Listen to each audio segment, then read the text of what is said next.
인간의 남자 중에 제일 잘생긴 그 파리스한테 가서 그거를 가려달라고 해라.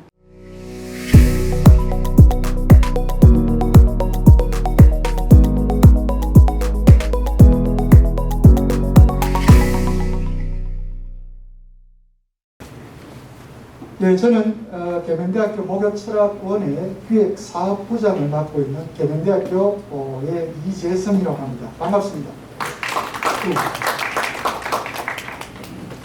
예, 오늘 2021년도 상반기 구미 수요 인문 포럼. 근데 제가 이제 이렇게 지었던 것은 앞으로 어떻게 될지 모르겠습니다만 이 구미 수요 인문 포럼이 향후에 지속적으로 진행이 되면서 구미에서는 다른 어떤 타도시에서도 부러워할 수 있는 그런 인문 포럼 강좌를 만들어 가셨으면 좋겠다라는 생각을 갖고 이렇게 해봤습니다. 그래서 수요일날 오후 7시가 되면 구미평생교육원에서 어떤 타 시도에서도 부러워하는 그런 인문 강좌가 열린다라고 하는 것들을 여러분들 자랑스럽게 생각할 수 있도록. 그래서 이제는 작은 도시가 혹은 그 도시의 골목골목들이 주일로 넘쳐나는 그런 세상으로 이제 여러분들 좀 바꿔나갈 수 있도록. 거기에 중심에는 저는 인문학이 있다고 생각을 하는데, 그래서 바로 오늘 그 인문학과 관련해서 처음으로 이미애 스님을 만나시게 될 것 같습니다. 오늘 예술로 본 사랑의 역사 첫 번째인데요. 오늘 처음이니까 제가 강연자 선생님을 간단하게 소개를 드리겠습니다. 여러분들 자료집 보면 제일 뒤쪽에 강연자 소개라고 하는 부분이 있습니다. 서울대학교 사범대학 불어교육과를 졸업하셨고요. 석사를 마치신 이후에 외국어 교육으로 박사학위를 취득하셨습니다. 현재는 서울신문 칼럼니스트로 활동하고 계시고요. 울산대학, 경성대학, 부경대학 등에서 바로 이 예술사를 중심으로 강의를 하고 계십니다. 한국의 불문학 수용사가 박사 논문이었고요. 예술의 사회경제사, 예술에 숨어있는 인류의 꿈과 욕망, 그리고 사랑의 예술사, 문학, 미술, 영화에 나타난 사랑과 에로티시즘, 그리고 이미지의 시대 등의 저서와 공저를 갖고 계십니다. 오늘 첫 강의, 예술로 본 사랑의 역사, 전근대 1이라고 했는데 고대입니다. 고대 그리스 로마로 생각하시면 될 것 같고요.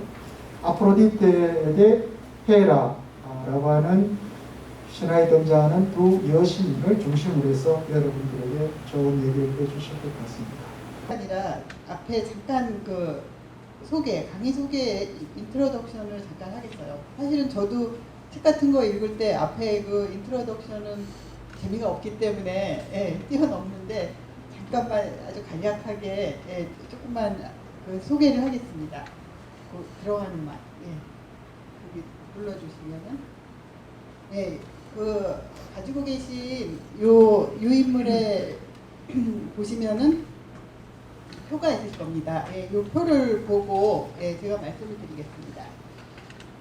사람이 인생이라는 것이 그 여가, 그죠? 노는 거하고 일하고 크게 나누면은 이렇게 구분이 되어 있습니다. 그죠? 자, 일을 하는 거는 이거를 현실 원리라고 합니다. 일을 하는 거는 힘듭니다. 그죠? 그래서 우리가 놀고 싶지만은 놀기만 하면은 또 돈도 벌고 생활을 해야 될 거 아닙니까? 그죠? 그래서 놀 수만은 없는 게 인간 조건이란 말입니다. 그래서 그 놀고 싶은 본능과 욕구를 참으면서 우리가 일을 해야 합니다. 그죠? 공부도 해야 되고 직장에도 또 일어나기 싫어도 일어나서 가야 되고 이렇게 이런 일이라는 거는 현실 원리에 규율이 되는 거란 말입니다. 근데 이제 거기에 반대로 여가라는 거는 쾌락, 어떻게 하면은 즐겁게 지낼까, 그죠? 어떻게 하면은 재밌는 게 없을까, 이런 쾌락 원리에 지배되는 것이 여가란 말입니다. 그래서 우리가 문화라고 할 때는 이 여가하고 관련이 있습니다. 그러니까 예술이라는 것도 뭔가 사실은 예술이 없어도 우리가 뭐 먹고 사는데 필수적인 거는 아닙니다. 그죠? 예술이라는 거는 항상 우리가 먹고 남고 잉여가 있을 때, 예, 경제적으로도 잉여가 있을 때 예술이라는 게 생겨나는 거고요. 뭔가 그런 여유 시간이 있을 때, 그죠? 예, 이럴 때 예술이 생겨나는 거란 말입니다. 자, 그래서 이렇게 두 가지로 나눠서 볼 수가 있는데요. 우리가 이제 이게 바로 예술의 두 가지 주제이기도 합니다. 예술이라는 것이 인간의 삶을 다루는 거기 때문에 이 예술에도 똑같이 그런 여가, 쾌락에 대한 거하고 그 다음에 일, 노동에 대한 거하고 이렇게 그게 예술의 커다란 두 개의 주제가 되고 있습니다. 근데 물론 이쪽이 굉장히 많습니다. 왜냐하면은 예술이라는 것 자체가 어떤 여가 이런 문화, 그죠? 예, 이런 쾌락의 산물이기 때문에 그 예술의 두 가지 주제가 그 사랑과 노동을 다 다루고 있기는 하지만은 그 중에서 굉장히 많은 게 사랑이란 말입니다. 그죠? 예, 그래서 이제 우리가 사랑이라는 주제를 가지고 여러 가지 그 당시 사회에 뭐 이게 사랑이 어떻게 받아들여졌고 어떻게 달라졌고 양상이 어떻게 달라졌고 이런 것들을 이제 그 4시간 동안 예, 공부를 해보도록 하겠습니다. 그래서 시대가 구분이 사실은 요 표를 다 아시면은요 이 강의를 들을 필요도 없습니다. 그러니까 이 강의를 다 듣고 나면은 이 표가 이런 거였구나 이렇게 아시게 될 겁니다. 우리가 인류의 역사를 전근대, 근대, 현대 이렇게 세 부분으로 나눠봤고요. 그 다음에 요 아래에 고대, 중세, 르네상스, 바로크 이렇게 써 있는 거는 그 시대에 해당하는 그런 예술 사조라고 할 수가 있습니다. 예, 그래서 전근대에 이렇게 4개 사조가 있고, 근대는 낭만주의에서 시작해서 모더니즘은 근현대 걸쳐 있고, 예, 이런 식으로 되어 있는 겁니다.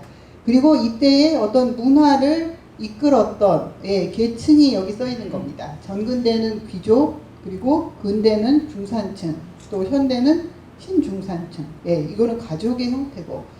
그래서 이거를 사랑하고 연관을 지어보면은 이제 요 시대에 이런 식으로 이렇게 제가 특징을 지어보았습니다. 이런 특징이 되는 사람들이 여기 나타난다 이 말입니다. 그래서 우리가 지금 4강 중에서 이 전근대를 2번으로 나눠서 할 겁니다. 오늘 이 고대를 하고 그 다음에 이 중세, 르네상스, 바로크를 묶어서 다음 시간에 하겠습니다. 왜냐하면은 요 고대는 기독교 문화가 없었던 때입니다. 그죠? 예, 지금 오늘 할 거는 그리스 뭐 신화 이런 거를 중심으로 아직 기독교 사상이 그런 인간 사회에 나타나지 않았을 때, 그 이전 시대를 하는 거고요. 이제 기독교가 등장하고는 여기서부터는 좀 달라집니다. 지역도 달라지고, 그래서 여기를 한 강의로 해서 이렇게 1강, 2강을 전근대를 2번에 나눠서 하고요. 그 다음에 이제 근대를 1시간 하고, 현대를 4번째 시간에 하고, 이런 식으로 4강으로 진행이 되겠습니다. 이 표는 중간중간 얘기가 나올 때 이렇게 보시면서 참고를 하시면 됩니다. 지금은 당장은 이해가 안 된다 하더라도. 자, 그러면은 이렇게 그냥 인트로덕션은 간략하게 하고 본론으로 들어가도록 하겠습니다. 자, 여기 사랑은 언제부터 있었을까? 납치되는 여성들. 제우스는 뭐 왜 그렇게 많은 여성과 연인되었을까? 이렇게 6개의 항목이 나눠져 있는데요. 이걸 보니까 왜 또 이거하고는 왜 제목이 달라? 이거 뭐 사기 아니야? 아닙니다. 이 얘기입니다. 이 얘기를 이제 이거는 강의하는 거기 때문에 좀 약간 흥미롭게 제가 이렇게 바꿔보았습니다. 자, 사랑은 언제부터 있었을까? 자, 이걸로 출발을 해보겠습니다. 자, 아마 그 인류의 역사에서 가장 최초로 나타난 여성상입니다. 여성의 이미지입니다. 예, 그 밀렌도르프, 오스트리아의 밀렌도르프라는 데서 출토가 됐고요. 그 여성상이기 때문에 그냥 베누스, 예, 비너스, 베누스라는 이름이 붙어 있습니다. 밀렌도르프의 베누스. 기원전 28,000년에서 25,000년 아마 요 사이에 만들어진 게 아닌가 이렇게 생각이 되고 있습니다. 자, 사랑은 언제부터 있었을까? 사랑이 언제부터 있었던 것 같아요? 언제부터 있었을까? 자, 그럼 질문을 조금 바꿔볼까요? 사랑 그러면은 떠오르는 게 뭐예요? 사랑. 맨날 듣고 뭐, 예, 노래에도 맨날 나오고 맨날 듣는 얘기인데 사랑 그러면은 딱 떠오르는 게 뭐예요? 눈물의 씨앗. 뭐, 또, 부끄럽진 않았지만 구름 위에 뜬 기분이었어. 사랑이란 게 뭐겠어요? 자, 왜 이걸 묻냐 하면은, 그러니까 사랑이라는 거에 감정이, 예, 그러니까 고대 사람들하고, 그렇게 옛날 선사시대 사람들하고, 오늘날의 사람들하고는 같지가 않다, 이 말입니다. 그죠? 예, 그러니까 이때 사람들이 느꼈던 뭔가 사랑 비슷한 게 있었겠죠. 이거의 용도가 뭐냐 하면은요, 이렇게 크기가 크지 않습니다. 한 달걀보다 약간 큰 한 타조알 만한 10cm 정도 되는 돌멩이입니다. 그러니까 이거를 왜 만들었을까요? 우리가 그때 살아보지 않았기 때문에 사실은 알 수가 없습니다. 이거의 정확한 용도가 뭐였는지도 알 수 없고, 그리고 여성인 거는 틀림없습니다. 그죠? 예, 가슴이 있고 이렇게 엉덩이가 크고 이런 걸로 봐서 여성인 거는 틀림이 없어요. 아마 이거를 만든 뭐 그 옛날 선사시대에도 뭐 손재주가 있는 사람이 있었겠죠. 예, 누군가가 이런 여성상을 만든 겁니다. 이 돌을 보고 이렇게 자기가 뭐 여성이 생각나서 예, 만든 거겠죠. 요 배꼽 같은 경우는 이 돌에 원래 있었던 예, 움푹 파인 부분을 절묘하게 이용을 해가지고 예, 이렇게 여성상을 만든 거예요. 이때의 사람들은 이게 아름다움이었던 겁니다. 이상하죠, 그죠? 예, 요새 같으면은 이렇게 하면은 야, 너 단식원에 가야 되겠다. 그렇게 되지 않겠습니까, 그죠? 예, 그러니까 이때는 좀 지방이 많고 예, 이렇게 살집이 있고 이런 게 그 아름답다고 예, 생각을 했던 것 같아요. 그리고 이거를 손에 넣고 이렇게 저거를 만지작거리면서 뭔가 자기가 예, 여성을 떠올리면서 좋아했을 수 있단 말이에요. 그죠? 예, 그러니까 이런 이미지들이 뭐 많이 나타납니다. 꼭 이렇게 생기지는 않았어도 비슷한 것들이. 그러니까 되게 그 어떤 풍요의 여신이라고 생각이 되기도 하고요. 그러니까 어떤 굉장히 다산을 상징합니다. 그죠? 예, 이 사람의 뭐 얼굴 표정, 눈, 코, 입은 없는데 이런 성징은 굉장히 과장되게 예, 묘사가 되어 있단 말이에요. 아이를 낳는 존재, 그지? 풍요의 여신, 예, 뭐 이런 정도의 의미로 생각이 되고 있는 겁니다. 그러면은 이때의 사람들은 이제 이거를 사실은 사랑이라고 말할 수 있을지 없을지도 불분명한 상태입니다. 그죠? 예, 이때는 뭐 여기도 써 있지만은 그런 모계 사회였단 말입니다. 그러니까 모계 사회라는 거는 여성이 지배를 했다는 의미가 아닙니다. 그러니까 아마 이게 여성 남성으로 이루어진 어떤 집단이 있으면은 다른 집단이 와서 이렇게 그 관계를 하고 그 아기를 낳으면은 이 집단이 그냥 공동으로 키우는 거죠. 그러니까 여자들이 시집을 가지 않는다는 의미죠. 여자가 자기가 살던 그 집단을 떠나서 예, 다른 집단으로 들어가지 않는다는 얘기죠. 모계 사회라는 거는. 그러면 그냥 여자들은 가만히 그 집단에 있고, 그죠? 예, 남자들이 와서 아기를 가지면은 그 아기를 낳아서 그 집단에서 키우는 거. 그러니까 그 집단의 남자들, 이 여자의 뭐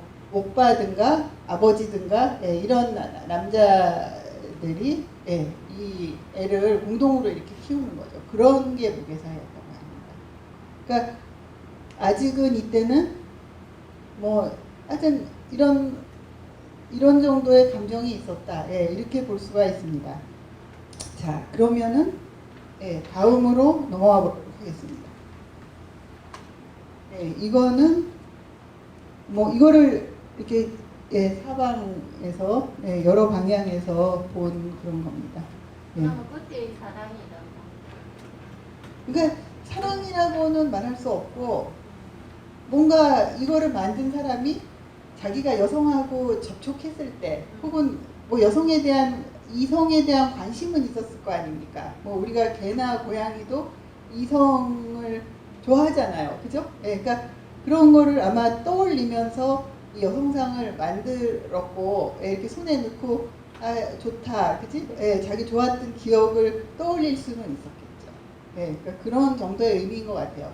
왜냐하면 이때는 우리는 지금 어떤 한 파트너를 만나면은 그 지속적으로 사랑을 하지 않습니까? 그죠? 그리고 심지어는 가정을 이루어서 평생을 같이 살기도 하고, 가정을 이루지 않고 뭐 하더라도 우리가 가급적이면은 지속적으로 한 번에 한 파트너씩을, 그죠? 예, 예. 이렇게 그 관계를 하고 그 사람을 생각하고 마음에 두고 이런 식의 사랑을 우리는 하고 있지 않습니까? 근데 이때는 이제 그렇지 않았다 이거죠. 그러니까 어떤 상대가 이렇게 지속적으로 정해진 상대하고 관계를 했느냐 하면은 그것도 아니죠. 그죠?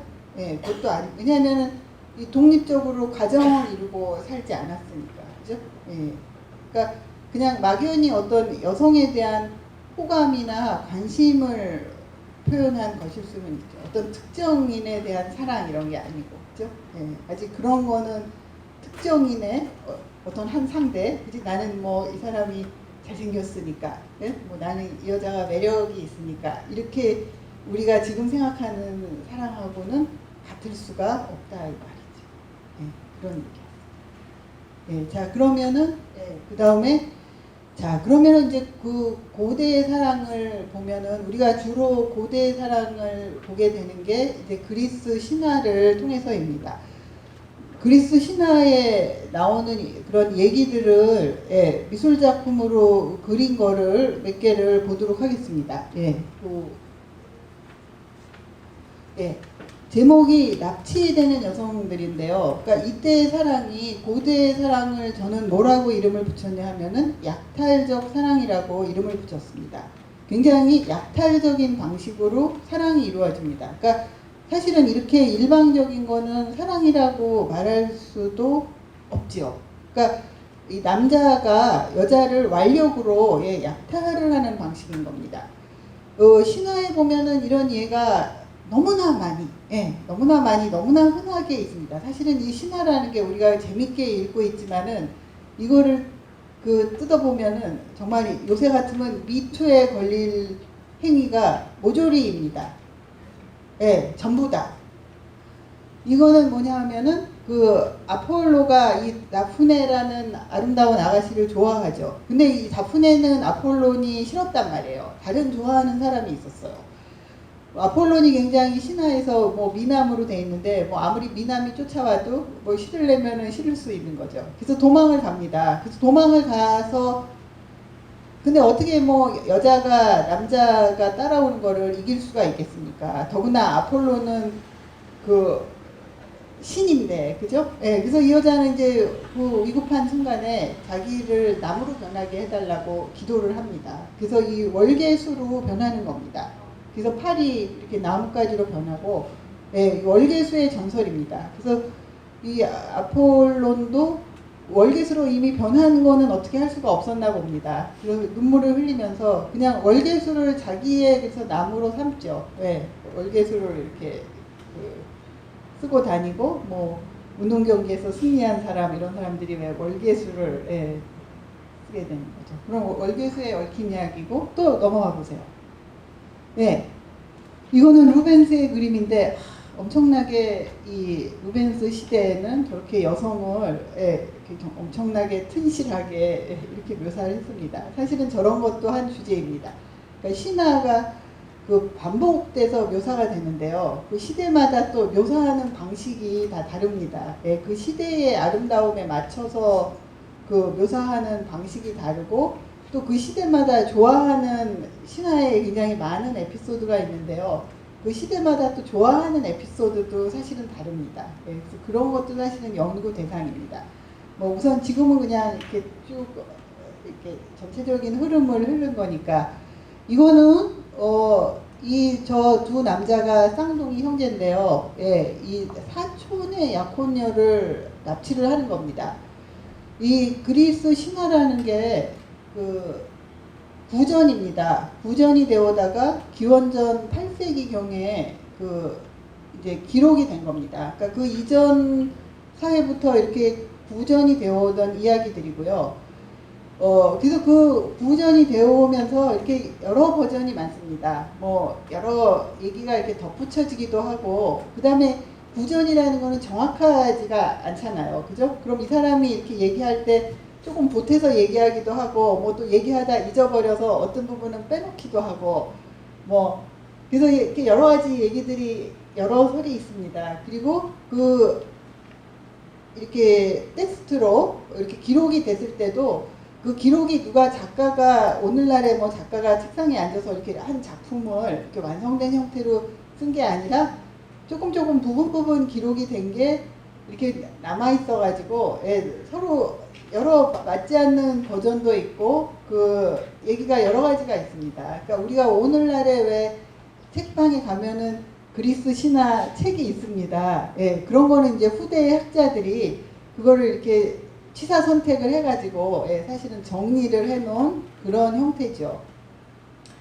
그래서 여기에 보면 이 사람들도 뭐 이 사람들을 나쁘게 묘사한 버전에는 심지어는 결혼식하고 있는데 거기 결혼식장에 그 난입해가지고, 예, 신부를 뭐 뺏어갔다는 얘기도 있고, 뭐 그냥 좀 덜 나쁘게 묘사한 거는 그 앞에 이렇게 뭐 싸우다가, 예, 여성을 납치했다, 뭐 그런 얘기도 있고, 어쨌든 이렇게 남의 약혼까지 한 약혼녀를, 예, 잡아가는 그런 장면입니다. 또 그다음, 예, 이거 유명한 거죠. 이거는 그 이탈리아의 유명한 조각가인, 예, 베르니니의 작품입니다. 예, 그 하데스가, 지하의 왕인 하데스가 그 펠세포네를 납치해가는 장면입니다.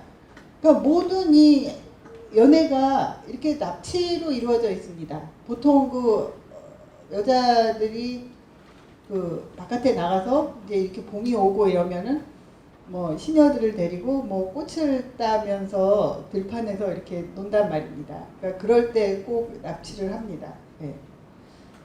자, 그래서 이렇게 납치당하는, 예, 그런 장면입니다. 그 이 데메테르의 딸이죠. 데메테르가 이런 농사의 여신인데, 그래서 이 딸을 잃고 데메테르가 막 미친 듯이 딸을 찾아다닙니다. 그래서 이 데메테르가 자기 일을 안 하고 미친 듯이 딸을 찾아다니니까 온 그 농사가 안 되고 흉작이 일어나고, 예, 지구가 황폐해집니다. 그래서 이제 제우스가 그 하데스한테 그 돌려줘라, 그 잡아간 그 아가씨를 돌려줘라, 이렇게 명령을 하는데, 예, 그 다음을 봅시다. 예. 자, 이거는 19세기 영국의, 예, 라파엘 전파 화가인 그 단테 가브리엘 로세티가 그린 그림입니다. 그런데 페르세포네가 그 지상으로 돌아가지를 못합니다. 왜? 지하 세계에서 뭘 먹으면은 안 됩니다. 근데 그 하데스의 꼬임에 빠져가지고 지하에서 석류 열매를 딱 하나 먹습니다. 그래서 그것 때문에 지상으로 돌아가지를 못하고, 예, 반은 그래서 지상에서 살고 반은 지하에서 살고, 이렇게 이제 중재를, 예, 하게 되는 거죠. 지금 이 장면은 손에 석류를 들고 있지 않습니까? 예, 석류를 먹는 그런 장면이고요. 그래서 페르세포네가 땅 위에 올라와 있을 때는 이렇게 봄, 여름, 예, 꽃이 피고 나무가 자라고 곡식이 있고, 예, 이런 좋은 날씨가 되고, 그 페르세포네가 지하에 살고 있을 때는 겨울이 되고, 예, 이렇게 옛날 사람들이 생각을 한 겁니다. 예, 또 그 다음에, 예, 유명한 그 트로이 전쟁을 일으킨 그 미녀 헬렌. 이것도 파리스가 헬레네를 납치해 간 겁니다. 트로이로. 남의 유부녀를. 이때 헬레네는 스파르타의 왕비였습니다. 유부녀를. 그러니까 이런 스토리들을 보면은요. 그러니까 이 여자의 의견은 한마디도 나와 있는 게 없습니다. 신화에 보면은. 무조건 그런 남자들이 힘으로 이런 여자들을 납치를 해가고 이 여자들이 거기에 동의했느냐? 당연히 동의하지 않았겠죠. 거기에 대해서는 아무 얘기가 없습니다. 그러니까 사실은 어떻게 보면은 저 뭐 트로이 전쟁을 일으킨 헬레네 같은 경우도 이게 사람이 아니고 아름다운 미녀가 아니고 그냥 무슨 보따리라도 사실은 상관이 없습니다. 그냥 무슨 다른 보물이라도 상관이 없습니다. 왜냐하면 이 여자는 아무 의견이 없기 때문에. 자, 이런 약탈적 사랑이 나타나는 것을 볼 수가 있습니다. 왜 이렇게 약탈적 사랑이 나타나느냐? 뭐 여러 가지로 생각해 볼 수 있겠는데요. 우선 그 미녀라는 거는 희소 자원입니다. 그죠? 모든 사람이 미녀가 아니기 때문에 그 미녀를 차지하려고, 그죠? 그래서 서로 이 힘이 있고 이런 사람들은 지배계급, 그런 힘이 있고 이런 사람들은 더 미녀를 차지하려고 싸움을 하고 미녀를 납치하고, 그 다음에 또 가난한 사람들은 가난한 사람들대로 여자가 없으면은 돈을 주고 사오든가, 그죠? 아니면은 그 돈을 주고 사올 능력이 안 되면은 어떻게 해야 되겠어요? 결혼을 해야 되니까 납치해야죠. 이제 이게 고대에 그런 일이 사실은 실제로 있었을 겁니다. 있었을 거고, 그리스 시대에 이제 우리가 얘기하는 그리스 뭐 이제 기원전 한 6세기, 5세기 이렇게 되면은 그리스 그 문명 시기인데요. 이때에 뭐 약탈을 하지는 않았죠. 이때는 이제 뭐 그 부모가 정해줘가지고 결혼을 합니다. 이때에도 결혼을 남자는 의견을 말을 했던 것 같아요. 남자는 자기 의견을 조금 신랑은 말할 수 있는 그런 여지가 있었고 그런 부분이 있었는데 여자들의 의견은 전혀 반영이 되지가 않았습니다. 여자는 그냥 그 여자의 보호자, 그죠? 뭐 아버지든 할아버지든 뭐 삼촌이든 이런 남자 어른들이 시키는 대로 시집을 갔어야 했단 말입니다. 당시에 스파르타 같은 데 보면은 이런 약탈혼의 흔적이 남아있는 거를 볼 수가 있습니다. 그러니까, 실제로 약탈을 한 건 아니지만은 결혼식을 치르는 방식이, 그렇게 뺏어다가 그 하는 것처럼, 약탈하는 것처럼 그런 식으로 그런 가장해서, 그죠? 그런 식으로 결혼식을 치른 거를, 그런 예가 남아있는 걸로 봤을 때, 고대에는 약탈혼이 실제로 존재했구나, 이런 거를 알 수가 있습니다. 그래서 지금 말씀드린 대로 그런 상류층은 좀 더 희소한 자원, 그죠?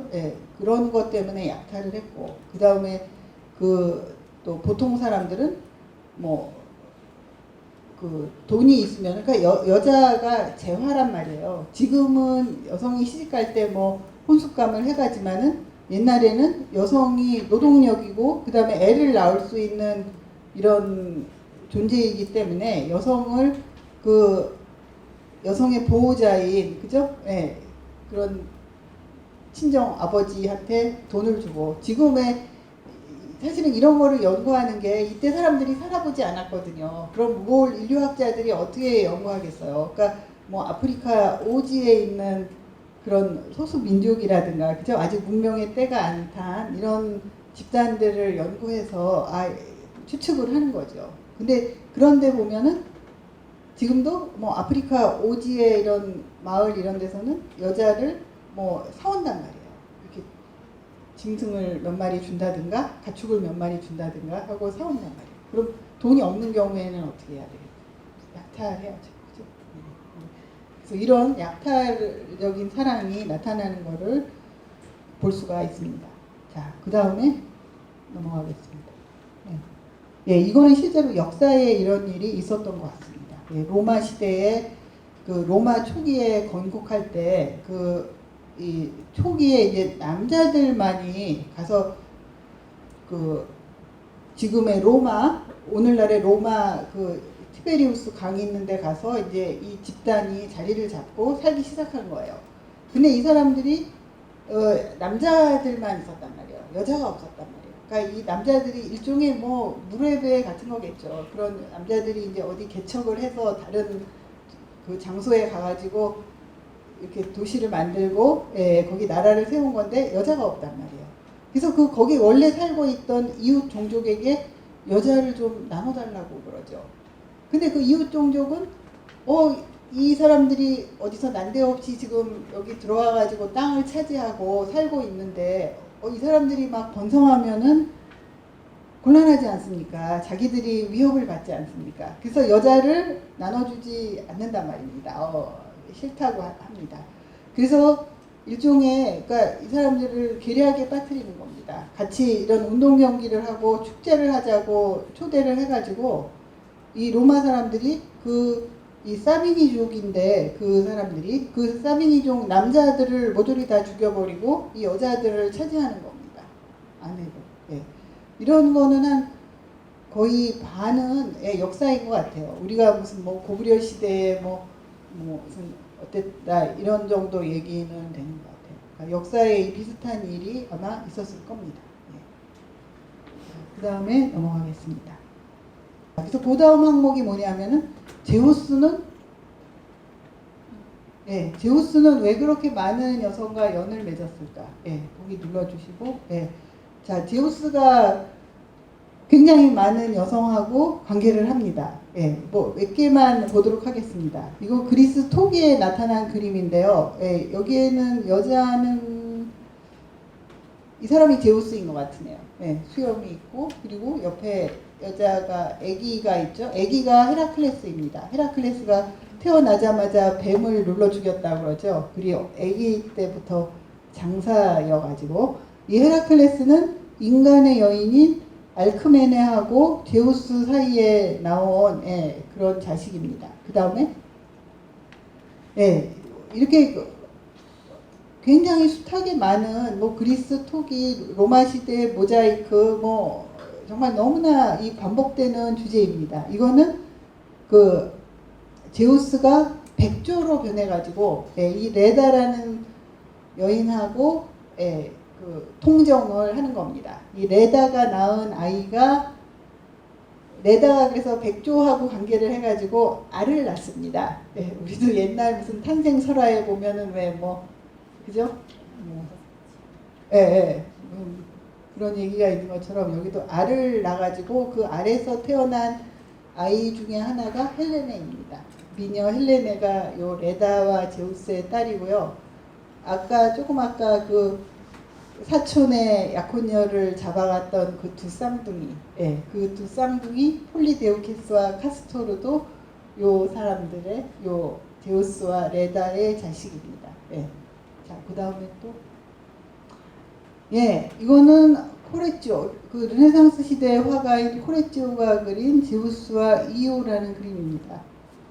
이 그림 자체는 굉장히 참 아름다운 그림입니다. 제우스가 저런 검은 구름으로 변해가지고 이오를 잡아가는 그런 그림입니다. 이 이오는 그 헤라의 질투를 가장 많이 정말 고생을 제일 많이 한 여인이지 싶습니다. 제우스가 관계한 여러 여인들을 그 이제 제우스의 본처인 정식 아내인 헤라가 질투를 해가지고 여러 가지로 괴롭히는데요. 그 중에서도 이 이오가 제일 고생을 많이 한 사람이 아닌가 생각이 됩니다. 그 헤라의 질투를 피하게 하려고 제우스가 이오를 그 암소로 변하게 합니다. 그런데 이제 헤라가 그걸 눈치를 채고서는 그러면은 그 암소를 나를 달라 그럽니다. 그러니까 제우스가 아무 말도 못하고 그게 내 애인이니까 못 주겠다 할 수 없잖아요. 그죠? 그래서 할 수 없이 그 소를 헤라 여신에게 줍니다. 그래서 이제 헤라 여신이 이때부터 이 암소를 괴롭히게 되는 거죠. 그래서 마지막에 그 왜 등에 벌 비슷한 그 등에를 보내가지고 이 암소를 막 괴롭히게 합니다. 그래서 이 암소가 그거를 막 벌이 무니까 예, 이거를 막 얼마나 괴롭겠어요, 그죠? 그래서 막 내달린 게 어디냐 하면은 이오니아만, 예, 이오라는 이름이 들어와 있는 겁니다. 이오니아만을 따라서 달려가지고 그래서 괴로운 나머지 그래갖고 바다를 건너가지고 보스포러스 해협, 예, 보스포러스 해협이 어디냐 하면은요, 그 터키, 그러니까 아시아하고 그 다음에 이 유럽을 갈라놓는 아주 굉장히 좁은 해협이 있습니다. 터키 가보신 분은 아마 보셨을 텐데 지금은 다리가 걸려 있습니다. 예, 다리가 걸려 있을 정도로 해협이 좁습니다. 그래서 이 이호가 이 보스포러스 해협을 건너뛰었다는 거 아니에요. 괴로워서 몸부림치면서. 보스포러스라는 게 소가 지나가는 길, 그런 의미입니다. 예, 그리스어로 보스가 소라는 뜻이 있고요. 예, 포러스가 그 패시지, 예, 지나가는 길, 예, 길목, 그런 뜻이 있는 겁니다. 이런데 이호가 이름을 남겼습니다. 이런 식으로 이름을 남기면 참 썩 좋지는 않죠. 그죠? 예. 자, 그 다음에 예, 이것도 에우로파에서 유럽이라는 이름이 나온 겁니다. 예, 우리 유럽이라고 그러죠. 예, 에우로파를 그 제우스가 소로 변해가지고 납치를 합니다. 예, 또 에우로파 공주가 이렇게 시녀들하고 바닷가에서 놀고 있는데 이렇게 소가 돼서 이렇게 순한 소가 돼서 나타나가지고 뭐 아양을 떤 겁니다. 그래서 이 공주가 아무것도 모르고 그 소를 이렇게 쓰다듬어 보다가 이렇게 집어 탑니다. 그 소 등에 한번 타봅니다. 그러니까 이 소가 막 달려가지고 예, 이 여자를 그 크레타 섬, 지금의 크레타 섬으로 납치를 하는 겁니다. 예, 지도가 있습니다. 예. 조금 아까 말한 그 이오니아만이 여기고, 이오니아 해가 여기가 이오니아 해입니다. 이 로마하고 이 이탈리아하고 이 그리스 사이에. 그리고 보스포러스 해협은 여기입니다. 여기. 근데 어떻게 여기서 또 갑자기 일로 갔는지 그거는 잘 모르겠습니다. 네. 그리고 그 에우로파는 예, 잡아가지고 요 크레타로 갑니다. 이 아래에 섬이 있는데요. 요 그리스, 오늘날의 그리스고 요 아래쪽에 크레타 섬이 있는데 이 크레타 섬으로 잡아가서 이제 거기서 제우스의 아기들을 낳는 거죠. 예, 에우로파는 그래도 비교적 잘 살았습니다. 거기에 크레타 왕하고 결혼을 하죠. 그 크레타 왕이 아기가 없어가지고 예, 그냥 그 에우로파가 난 제우스의 자식들을 자기 자식으로 받아줍니다. 예, 그래서 에우로파는 비교적 뭐 팔자가 좋다면은 예, 팔자가 좋게 사는 그런 사람입니다. 하나 위로 올라가서 예, 이 사람은 다나에는 신화에 보면은 그 신탁이 다나에가 아기를 낳으면은 이 아기가 그러니까 이제 다나의 아버지가 이 딸이 아기를 낳으면은 그 손자가 자기를 죽일 거라는 이런 예언을 듣게 됩니다. 그래서 딸을 아기를 못 낳게 딸을 시집도 못 가게 딸을 탑에 가둬놓습니다. 가둬놓는데 제우스가 누굽니까? 그러니까 제우스는 온갖 걸로 뭐 소, 백조 뭐 온갖 걸로 변해가지고 이 다나에 같은 경우에는 황금비로 변해가지고 이렇게 스며듭니다. 그래서 아기를 낳게 합니다. 그래서 그 아버지가 친정 아버지가 이 다나에하고 다나에가 난 아기를 쫓아냅니다. 자기가 죽을까봐 무서워가지고 참 무정하죠. 딸이 이렇게 말하자면 겁탈을 당해서 아기를 낳는데 그 아기하고 딸을 다 내쫓아 버립니다. 그 아기가 그리스 신화에 유명한 펠세우스입니다. 펠세우스를 둘러싼 그 그리스 신화에도 유명한 사람이 아까 그 헤라클레스, 펠세우스 뭐 이런 사람들이 이제 그리스 신화에 말하자면 스타입니다. 그래서 이제 엄마하고 쫓겨나가지고 모험을 하면서 뭐 여러 가지 고생을 하고 이러면서 이제 모험은 일종의 고생이 아니겠습니까? 그죠? 그래서 이런 여러 가지 얘기가 생겨나는 겁니다. 제우스가 이렇게 이건 사실 여기 몇 개 그림을 보여드렸지만은 이 제우스가 관계한 여성들 중에 빙산의 일각입니다. 그러면은 제우스는 왜 이렇게 수백 명, 뭐 더 있는지도 모르겠습니다. 이 영웅들은 다 여자가 많습니다. 헤라클레스만 해도 뭐 수백 명의 여인을 거느렸다 그러고요. 뭐 꼭 그리스 신화뿐만이 아닙니다. 성서에 나오는 솔로몬도 그 후궁이 처첩이 한 1000명 가깝습니다. 그러면 왜 이렇게 한 사람이 도대체 여자를 뭐 수백 명씩 수천 명씩 삼천궁녀를 거느려야 할 이유가 뭐가 있습니까? 그죠? 그러니까 이러한 성의 분배도 재화의 분배처럼 평등하지가 않았던 거죠. 고대 사회에서는 재화의 분배가 불평등했듯이 이런 성의 분배도 평등하지가 않았고, 그 다음에 이렇게 여자를 많이 소유한다는 게, 그러니까 여자라는 형태의 재화, 여자라는 특수한 형태의 재화를 많이 소유하는 게 자기들의 어떤 권력이나 힘을, 지위를 과시하는 수단이었단 말입니다. 그래서 이렇게 여자들을 많이 건드린 거죠. 자, 그러면은 네 번째 항목으로 가보겠습니다. 해픈 아프로디테와 질투하는 헤라. 자, 그림을 또 보고 얘기를 해보도록 하겠습니다. 베누스의 탄생. 비너스는 영어식 발음이고 베누스라고 하고요. 그 다음에 그리스 시대에는 아프로디테라고 했고, 베누스라는 거는 로마 시대에 불렀던 이름이죠. 태어날 때부터 이렇게 근사한, 글래머러스한 이런 성인 여성으로 태어났나 봅니다. 바다의 거품에서, 정확히 말하면은 바다의 자기 아버지의 정액에서 태어난 겁니다. 자기 아버지하고 어머니가 싸우다가 그 어머니 신이 아버지의 이 물건을 잘라서 바다에 던졌단 말이에요. 잔인한 얘기들이 많습니다. 굉장히. 19금의 잔인한 얘기들이 많습니다. 그래서 거기서 나온 그 거품에서 태어난 그런 여신입니다. 이때 르네상스 시대의 이 보티첼리는 어떤 이런 미의 이상으로, 어떤 이런 보티첼리 베누스 상을 그렸던 것 같습니다. 실제로는 이렇게 서 있을 수 없다고 하죠. 이렇게 서 있을 수 있으면 한번 서보세요. 저렇게 서 있을 수 없다고 합니다. 자, 그 다음에, 지금 우리 제목이 베누스와 그 다음에 그러니까 아프로디테와 그 다음에 헤라인데, 헤라는 어떤 사람입니까? 헤라는 제우스의 정식 아내입니다. 그죠? 그리고 가정의 수호신입니다.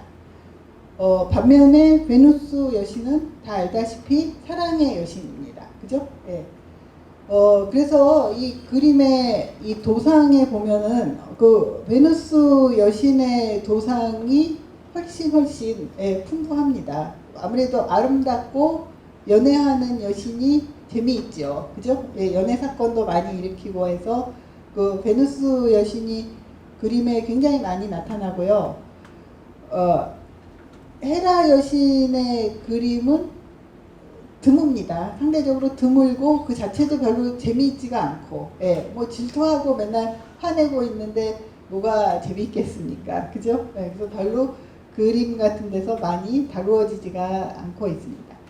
자, 이거는 그 베누스 여신은 항상 큐피드, 에로스 신이기도 하고 에로스, 큐피드 뭐 겹쳐지는 개념이 있습니다. 이런 그 어린 아기일 때도 있고, 이것도 시대에 따라서 조금 달라집니다. 조금 더 큰 소년으로 나타날 때도 있고, 어쨌든 이런 큐피드 신을 데리고 다니죠. 큐피드 신이 화살을 쏴가지고 그 화살에 딱 맞으면은 사랑에 빠지게 되는 거죠. 그치? 자기도 모르게.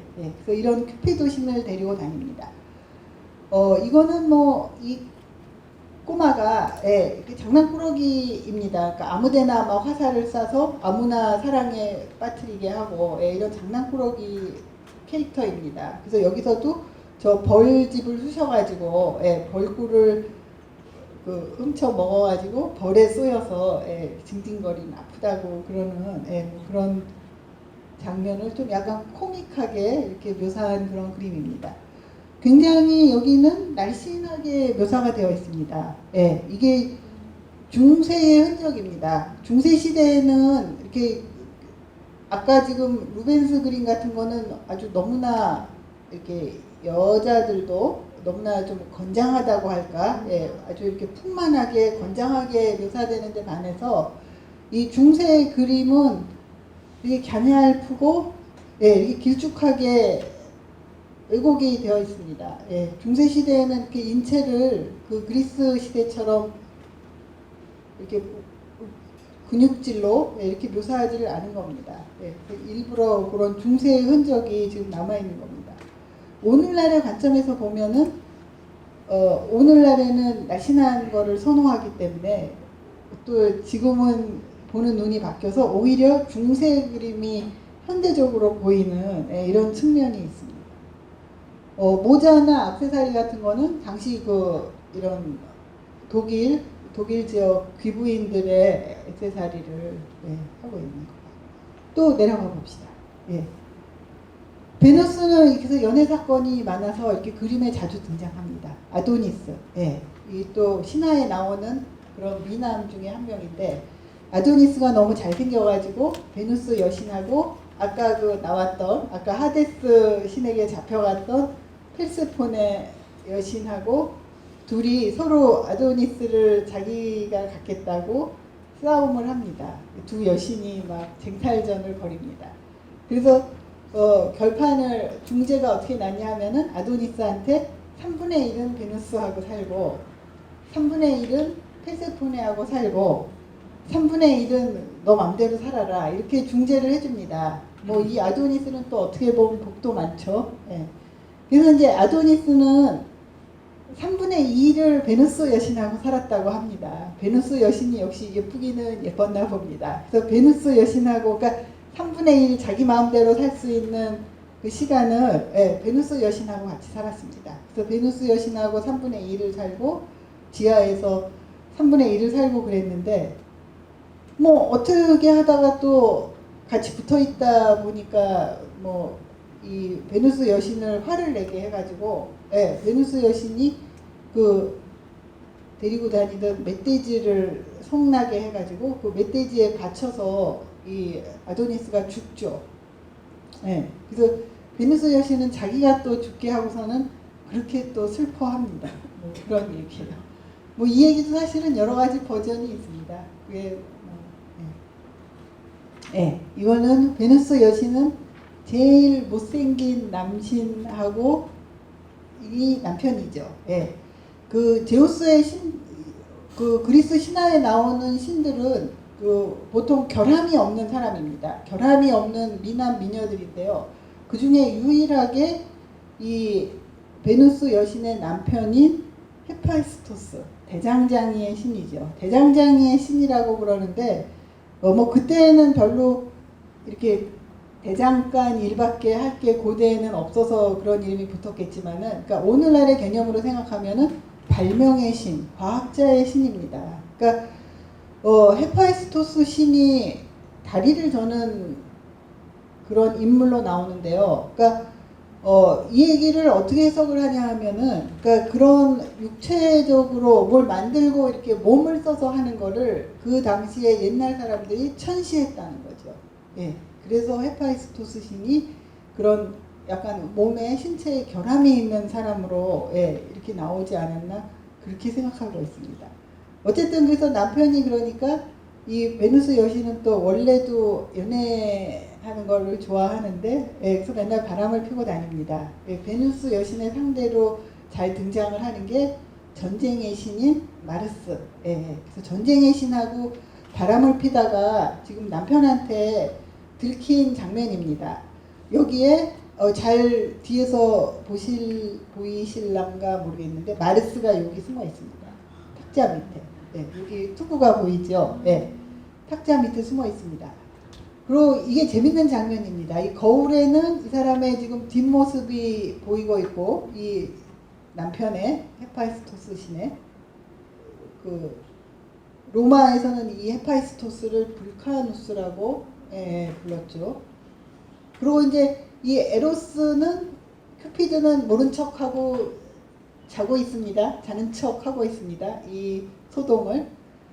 자, 재미있는 거는 이 개입니다. 이 미술에서 이 개라는 거는 신뢰의 상징입니다. 어떤 그 가정을 지키는 신뢰의 상징, 부부간의 어떤 신뢰 이런 거를 나타내는데 개가 항상 등장을 해요. 근데 그러니까 개는 지금 이 마르스를 보고 짖으려고 하고 있는 겁니다. 그죠? 네, 왜냐하면 이 마르스는 지금 그 불륜의 상대가 아니겠습니까? 그죠? 네, 그래서 이 마르스를 보고 짖으려고 하는데 이 마르스는 야, 좀 조용히 해.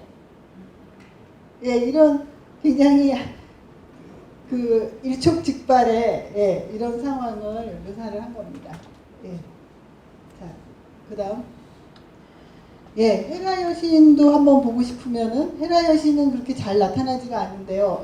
여기 이 장면에는 헤라 여신이 있습니다. 파리스의 심판.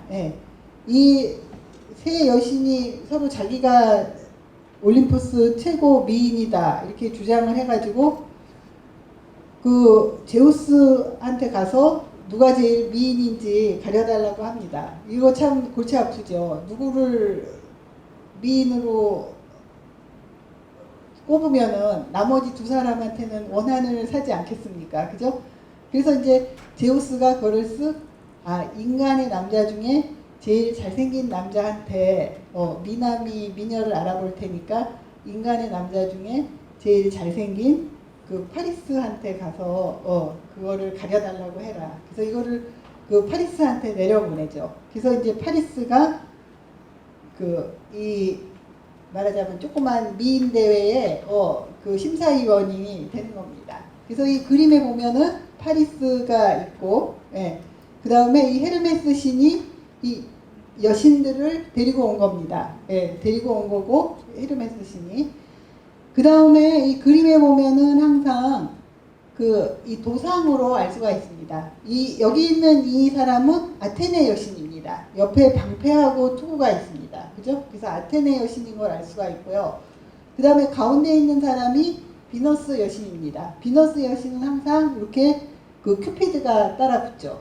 따라붙어서 이렇게 여기 찐득이 같이 붙어 있고, 그 다음에 이 사람이 헤라 여신입니다.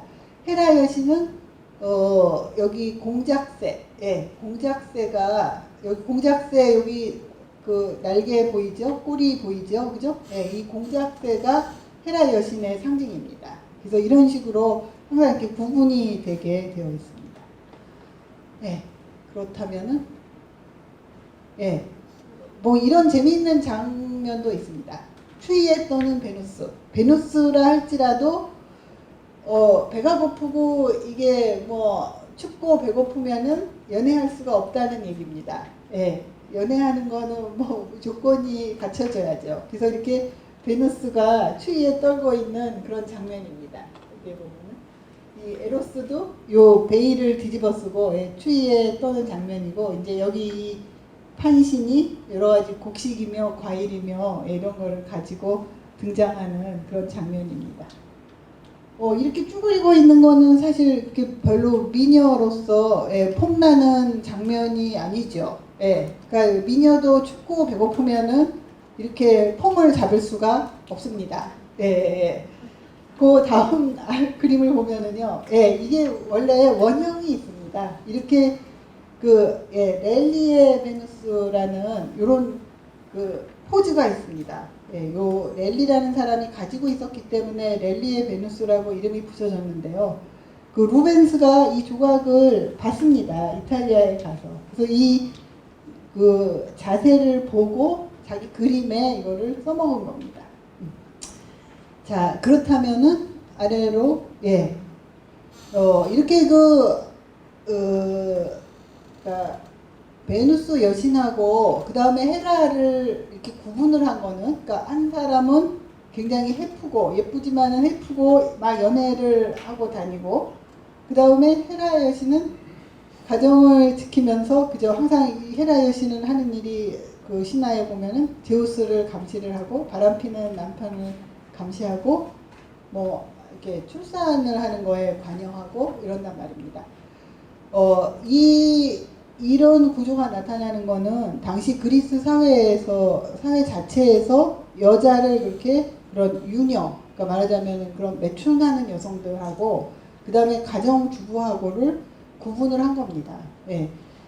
그리스 사회에는 굉장히 이 남녀의 구별이 엄격했습니다. 그러니까 같은 집에서도요, 여자들하고 남자들의 공간이 그 같은 집에서도 이렇게 분리가 되어 있었다고 합니다. 그러니까 자기 가족이라도 자기 남편이나 아버지나 뭐 남자 식구들하고 여자들하고는 같이 식사도 하지 않았습니다. 예, 공간이 엄격하게 분리되어 있었고요. 집에 만약에 남자 손님이 오면은 여자들은 그 여자들 공간으로 물러가서 숨어서 나오지 않는, 예, 이런 식으로 분리가 되어 있었습니다. 그래서 그 그리스 사람들은 그냥 여자들은 애를 낳고 집안을 다스리는 가정주부는 이런 문제를 생각을 했고요. 여자들은 자기 부인을 그런 뭐 같이 어떤 쾌락의 대상이라든가, 그죠? 네, 그 부인한테 어떤 성적인 만족을 얻는다든가, 그 다음에 부인하고 얘기를 하고 뭐 정서적인 만족을 얻는다든가 이런 개념이 없었습니다. 그리스 시대에는. 그러면은 그리스 남자들은 어떻게 살았느냐? 남자들은 여러 가지 그 선택의 영역이 굉장히 넓었습니다. 그 집에 노예도 있었고요. 그 다음에 이렇게 그 유녀들이라고 해서, 예, 그 매춘하는 여성들이 있었습니다. 예, 그래서 그런 매춘하는 여성들을 상대할 수도 있었고 집안에 노예도 있었고, 그죠? 예. 그 다음에 이제 요 다음 장에는 나오는 거지만은, 예, 남자 애인을 둘 수도 있었습니다. 자, 우선 여기 이 경우를 보면은요, 그러니까 항상 그런 유녀하고 가정주부 사이에는 어떤 그런 갈등이 있습니다. 그러니까 가정주부라는 거는 어떤 가정을 다스리고 아이들의 어머니이고, 예, 이런 위치가 안정된 위치가 보장이 되어 있는 반면에 그 가정주부들은 그리스 사회 같은 경우에 나다닐 수도 없고 뭐 할 수 있는 게 아무것도 없습니다. 발언권도 없고. 근데 이제 유녀들 같은 경우에는 굉장히 뭐 신분이 보장이 안 돼 있고 사회적으로 보호받지 못하는 그런 측면이 있지만은, 그리고 또 몸을 팔아야 먹고 살고 이런 어떻게 보면 비참할 수도 있는데, 그 중에서 굉장히 운이 좋은 사람들은, 예, 운이 좋은 사람들은 또 자기의 어떤 개성을 발휘하고 자기의 발언권을 갖고 그럴 수가 있었단 말입니다. 예, 그러니까 어떤 굉장히 참 불안한 자유냐, 그죠? 예, 불안한 자유냐, 아니면은 그 굉장히 안정된 부자유냐, 그죠? 예, 안정된 어떤 구속이냐, 예, 이런 거에 갈등이 항상 있는 거죠. 사실은 지금도 그런 점이 있습니다. 그죠? 예, 결혼을 해서 우리가 결혼을 하면은 아무래도 구속이 있죠. 의무가 있고, 그죠? 예, 구속과 의무가 있는데, 반면에 뭐 혼자 산다든가 그러면은 자유로운 측면은 있죠. 그죠? 예, 자유로운 측면은 있죠. 혼자 살면은 뭐 연애도 마음대로 할 수 있고, 자기 시간을 자기 마음대로 할 수도 있고, 누구 남을 위해서 시간을 쓰지 않아도 된단 말입니다. 그죠? 근데 이제 또 거기에는 또 뒤따르는, 예, 나쁜 점이 있기 때문에, 예, 여기 그리스 사회에도 그랬습니다. 그래서 이 유녀들의 삶을 좋다고는 할 수 없습니다. 이때는 여성의 지위가 너무 낮았고, 이때 정말 그 유녀들의 지위를 보면은 굉장히 비참합니다. 어떤 사람들이 유녀가 됐냐 하면은요, 당시에 그 딸들을 낳으면은 가난한 집에서 딸들을 부양하기 어렵고 이러면은 이 딸들을 신전에다가 바칩니다. 그러면은 이 아이들이 신전의 무녀가 되는데요.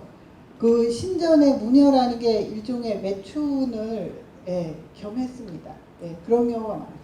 사람들이 신전에 와가지고 그런 성적인 서비스를 받는 그런 경우가 많았습니다. 여기에 지금 이 아스파시아의 흉상이라고 되어 있는 거는 이 흉상이 18세기에 발견이 됐는데 이 사람의 이름도 여기에 쓰여 있었습니다. 그러니까 아마 고대 그리스의 유녀, 매춘부들 중에서 가장 출세한 사람일 겁니다.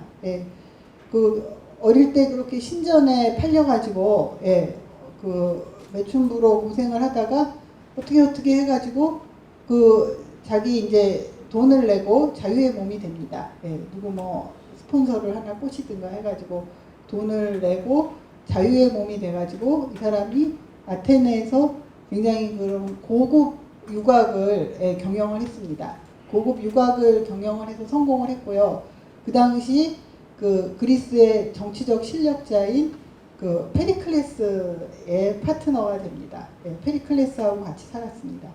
근데 이제 이 사람은 그런 그리스 아테네 출신이 아니기 때문에 정식 결혼을 할 수가 없습니다. 그러니까 그냥 영원히 이렇게 말하자면은 내연 관계로 남아있을 수밖에 없는 그런 신분인데, 근데 굉장히 그 똑똑했던 사람인 것 같습니다. 그래서 그 페리클레스에게 그런 정치적 조언을 하기도 하고, 뭐 그런 여러 가지 당시 철학자들하고도 대화를 나누고, 뭐 이런 기록들이 있습니다.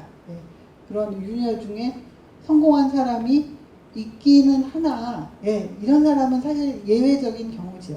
뭐 당시에 참 유녀의 삶이나 뭐 가정주부의 삶이나 여성들의 삶이 그렇게 썩 좋지 않았던 그런 시대입니다. 자, 그 다음으로 넘어가 보겠습니다. 여기 표를 보면은요, 그러니까 우리가 고대 그리스가 굉장히 자유로운 뭐 민주주의가 태어나고 이런 그 곳이라고 생각하지만은 이 아테네 같은 경우에 당시에 한 25만 정도 인구가 있었고요. 그 중에 반이 노예였습니다. 25만 명 중에 반 정도가 노예고, 그 다음에 이제 거류 외국인, 다른 나라에서 온 사람들입니다. 이 사람들이 그런 상업과 공업 이런 걸 했습니다. 이 아테네 시민들은 일을 하지 않았습니다. 유한기구입니다. 그리고 나머지 한 7만 정도가 여자들하고 미성년자. 우리가 시민이라고 하는 사람들은 이 25만 중에 한 5분의 1도 채 안 됩니다. 그러니까 이 사람들이 직접 민주주의를 하고 뭐 자유를 누린 겁니다. 자유를 누리는 기준이 뭐냐 하면은요, 전쟁에 나가야 됩니다. 전사. 이 사람들은 전사. 전쟁이 일어나면은 이 사람들은 전사가 되었기 때문에 이 사람들에게는 투표권도 있고 발언권이 있었습니다. 정치에 참여할 권한이 있었고, 여자나 거류 외국인이나 뭐 노예들은 전쟁에 나가지 않았습니다. 전쟁에 나가지 않았기 때문에 그런 시민권이 없었습니다. 그러니까 여자나 뭐 아이들이나 노예나 거의 비슷하게 이렇게 취급이 되었습니다. 다음으로 넘어가겠습니다. 자, 그 다음에 이제 이 그리스 사회의 뜨거운 감자, 동성애. 그리스 사회는 그 그림 봅시다. 그리스 사회는 동성애를 인정을 했습니다. 그러니까 아까 말했듯이 그 그리스 남자들 같은 경우에는 별로 이렇게 여자들하고 부인하고 뭐 애정 관계가 없이 그냥 얼굴도 보지 못하고, 우리 옛날에 뭐 조선시대에 뭐 할머니 할아버지들이 결혼했듯이 얼굴도 보지 못하고 그냥 별로 정이 없이 부인하고 결혼해가지고 그냥 애 낳고 살았단 말입니다.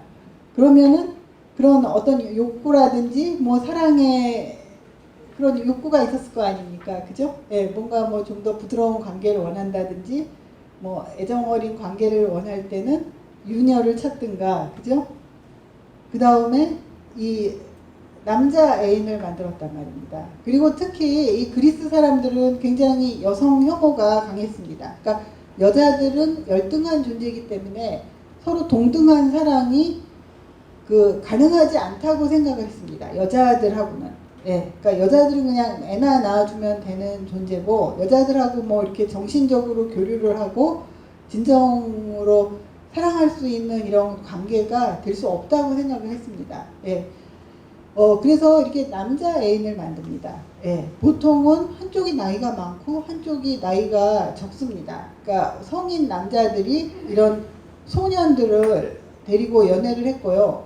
일종의 그 후견인 행세를 한 것 같습니다. 예. 그러니까 이 유력한 사람하고 관계를 맺으면은 이 소년이 앞으로 사회에 나가서 뭘 하는데도 예, 얘를 이끌어주고 뒤에서 그 뒷배가 되어주고 예, 이런 후견의 역할도 해줬고 그 다음에 그런 성적인 관계, 예, 그런 연애 관계를 맺었던 것 같습니다.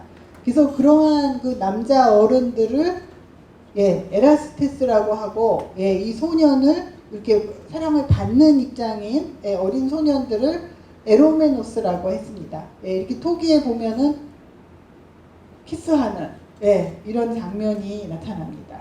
예, 많이 있습니다. 그 다음 그림 보겠습니다. 예, 그리스 신화에서 가니메데스라는 예, 소년이 있습니다. 이 미소년이 또 굉장히 이 가니메데스도 예, 미소년으로 유명한 사람입니다. 이 가니메데스가 이제 이렇게 양을 치고 있다가, 그러니까 그리스 신화에 보면은 그 항상 유형이 정해져 있습니다. 여자들은 꽃놀이를 하다가 들판에서 꽃을 따면서 뭐 이렇게 룰루랄라 왔다 갔다 하다가 납치를 당하고요.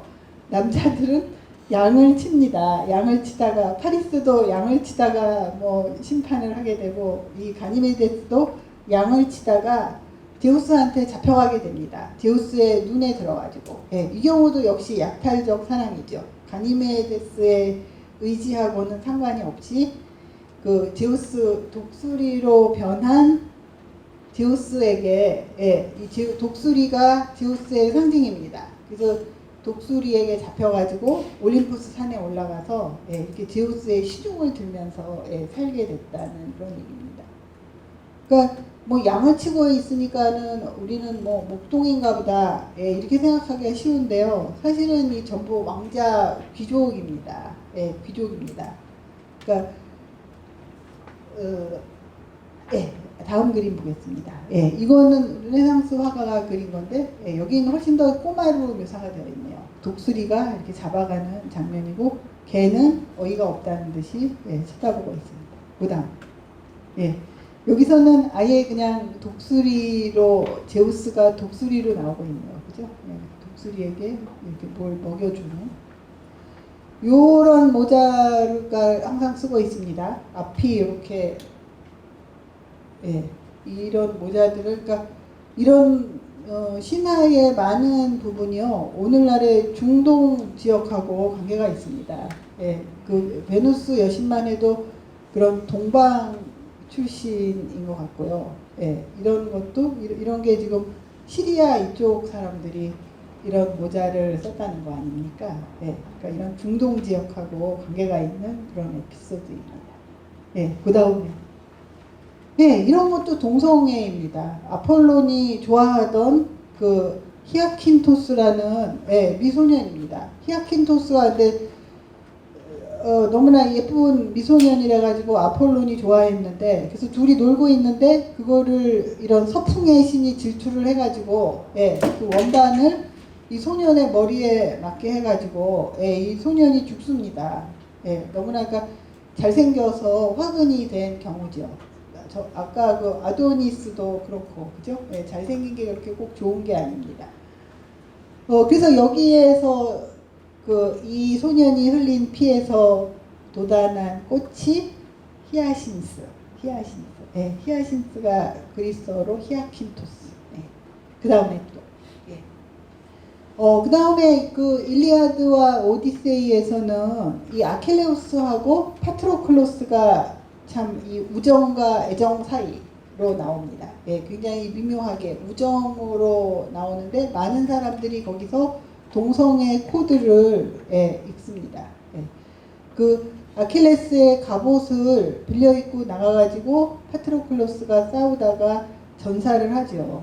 예, 그래서 이제 그 앞에 얘기가 아킬레스가 뭐 때문에 이제 삐져가지고 예, 그 전투에 안 나가고 그 말하자면 일종의 사보타지를 하고 있는 그런 상태입니다. 그래서 파트로클러스가 나가서 싸우자고 하다가 이제 친구가 안 나간다고 하니까 그 갑옷을 빌려 입고 나가서 싸우다가 죽은 겁니다. 그래서 이제 이 친구가 죽으니까 아킬레우스가 이제 참 친구의 복수를 해야 되겠다. 예, 예. 그 눈물을 흘리면서 그 친구의 복수를 위해서 전쟁에 다시 나가게 되는 거죠. 예. 근데 굉장히 그 슬퍼하는 정도가 우정으로 보기에는 약간 지나칩니다. 예, 거의 그 애정에 가깝고, 예, 그 사람들이 그런 동성애 코드를 봅니다. 예, 동성애 코드가 이렇게 여기저기 나와 있습니다.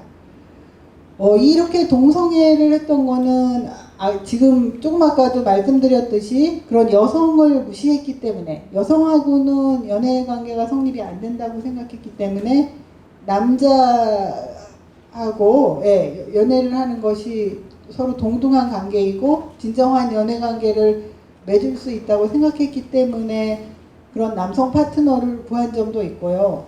그 다음에 당시 사회적으로는 이 그리스라는 나라가 굉장히 전쟁으로, 끊임없이 전쟁으로 이렇게 경제나 사회가 이렇게 말하자면 지탱이 되는 이런 사회였는데, 그러니까 그런 아까 말했듯이 나이 많은 남자가 그런 젊은 소년을, 아직 청소년을 서로 애인 관계를 맺어서 후견인으로 뒤를 밀어주기도 하고, 그 다음에 얘에게 어떤 이제 나중에 이 시민이라는 거는 아까 표에서도 봤듯이 시민이라는 게 뭐냐면은 전쟁이 일어나면은 전사가 되어야 하는 사람들이란 말입니다. 그죠? 그래서 이 소년에게 그런 전사의 미덕을 전수를 하는 거죠.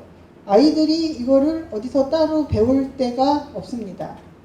이런 거를 뭐 가르쳐주는 학교도 없고, 가정 내에서 이런 교육이 이루어지거나, 뭐 당시에는, 그리고 지금처럼 그 군대가 이렇게, 지금은 군대에 가면은 남자들이 이렇게 단체로 막사에서 생활을 하고 거기서 훈련을 받고 이러지 않습니까? 그죠?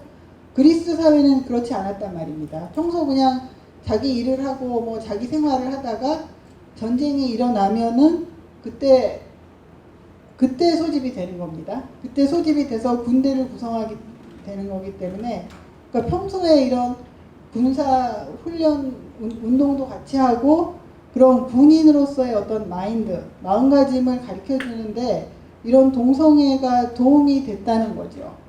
그래서 사회가 그거를, 어떤 사회적 기능이 있었기 때문에 이거를 용인을 했다는 거죠. 그런데 이제 뜨거운 감자라고 했던 거는 당시에도 이게 논란이 있었습니다.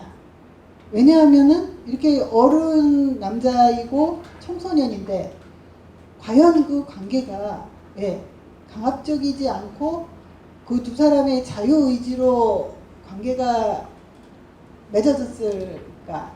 여기에 의문이 있고요. 당시에 실제로 뭐 이렇게 그 어린 상대를 억지로 강압적으로 이렇게 뭐 관계를 맺어서는 안 된다, 이런 법조문이 있습니다. 그런 법조문이 있다는 이야기는 뒤집어서 얘기하면은 바로 그런 어떤 위반이 있었다는 얘기가 아닙니까? 그죠? 위반이 있었기 때문에. 그러니까 그런 강압적인 관계가 있을 수도 있고, 그죠? 그 다음에 또 하나 다른 문제는 젊은 애들이 뭐 소크라테스 같은 사람도 지적을 합니다.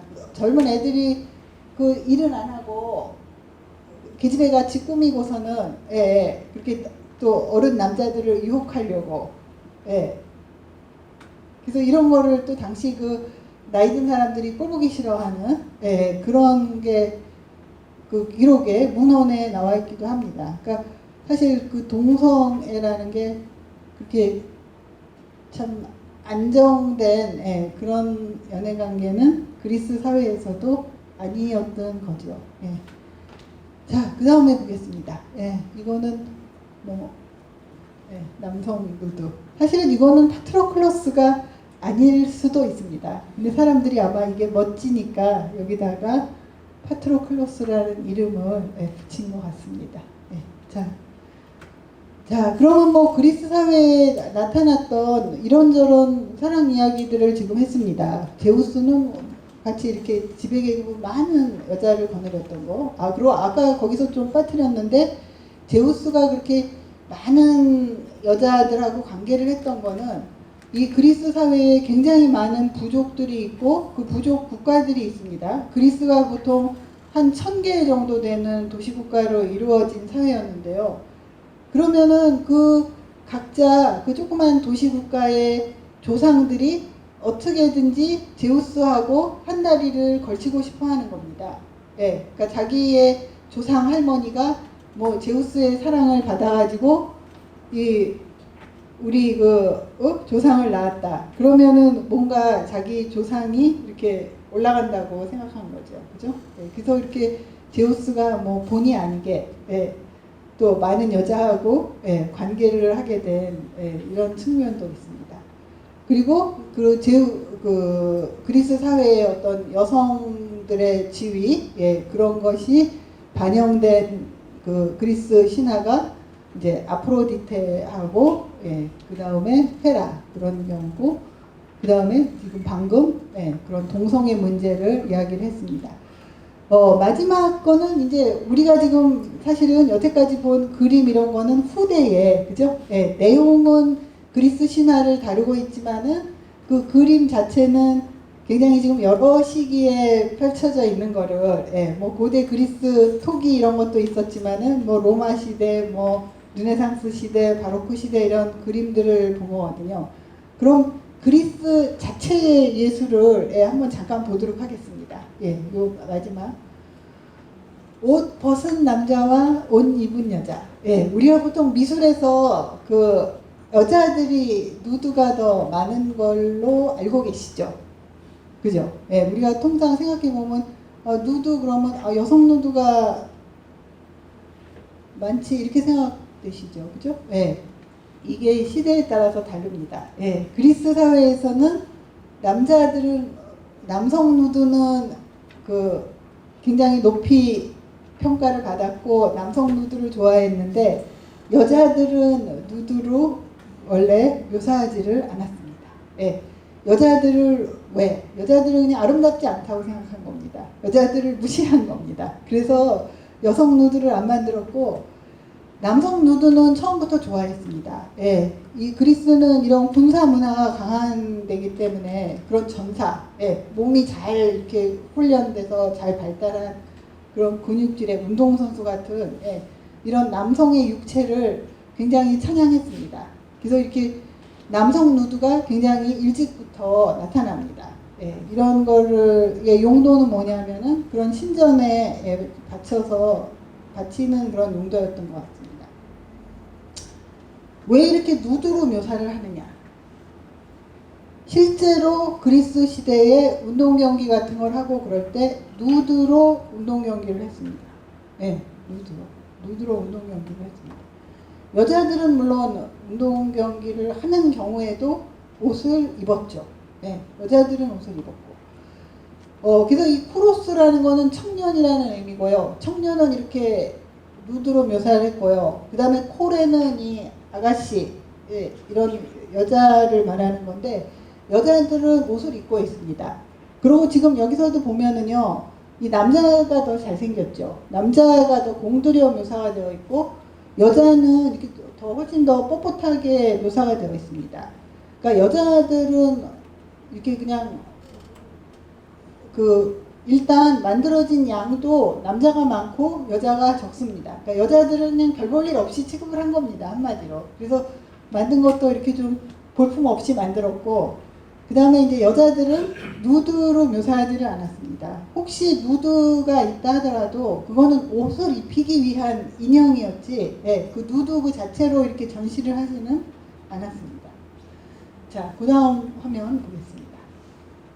이렇게 지금 방금 봤던 것과 같이 좀 어색했던 누드가 불과 한 1세기 만에 이렇게 말하자면은 혁신적으로 이렇게 근사하게 바뀌는데 한 1세기가 채 안 걸립니다. 참 어떤 시대를 보면은요 예술이 이렇게 아주 폭발적으로 변하는 때가 있습니다.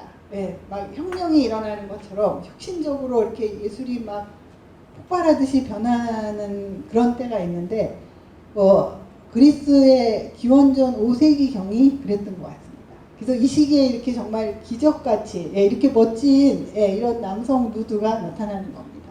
그래서 이제 이때가 되면은 그러니까 아까는 그냥 크로스 청년상이었던 게 훨씬 더 구체화된 이미지가 됩니다. 뭐 이렇게 원반을 던지는 사람이라든가, 그 다음에 뭐 아폴론 신이라든가 헤르메스 신이라든가 이렇게 이런 구체적인 이미지가 되는 거를 볼 수가 있습니다. 자, 그러면은 여성은 또 어떻게 되었을까요? 여성은 여전히 누드로 묘사하는 게 안 되었습니다.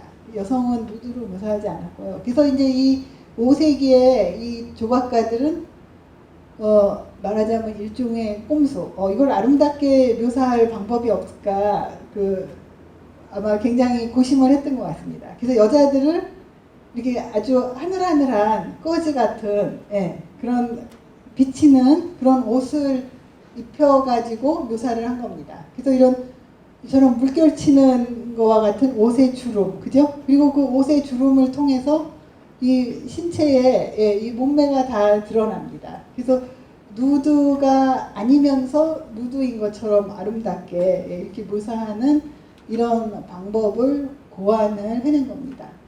그래서 이런 훌륭한 작품들이 나온 겁니다. 멋지죠, 그죠? 자, 그 다음에 그래서 그런 것 중에 가장 멋진 게 루브르에 있는 바로 이 사모트라케 니케 아시죠? 유명한 작품이죠. 그 니케 여신이, 니케 승리의 여신이 이렇게 팔을 벌리고 있는 거. 사모트라케라는 섬에서 출토가 돼서 사모트라케 니케라고 부르고 있고요. 여기 아래에 있는 이게 배입니다, 배. 배에서 이렇게 뱃머리에서 여신이 이렇게 팔을 벌리고 있는 겁니다. 멋진 이런 조각이 나오게 됩니다.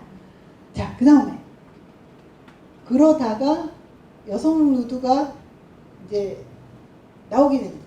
여성 누드도 급기야 나오게 됩니다. 그러니까 여성 누드가 나오는 거는 벌써 우리가 왜 헬레니즘 시대라고 하는 그리스 고대 그리스 말기에 되어서야 그러니까 기원전 지금 한 3세기경이 되어야 그러니까 거의 이제 그리스 문화가 거의 해체기로 접어드는 그런 시대에 이르러서야 여성 누드가 나오게 됩니다. 그리고 여성 누드는 남성 누드와 달리 여성 누드와 남성 누드의 의미가 조금 다릅니다. 남성 누드는 어떤 그런 신체의 강인함, 신체의 아름다움, 뭐 이런 거를 강조하는 데 반해서 이제 여성 누드는 그런 에로티시즘이 강조가 됩니다. 그런 관음증, 그죠?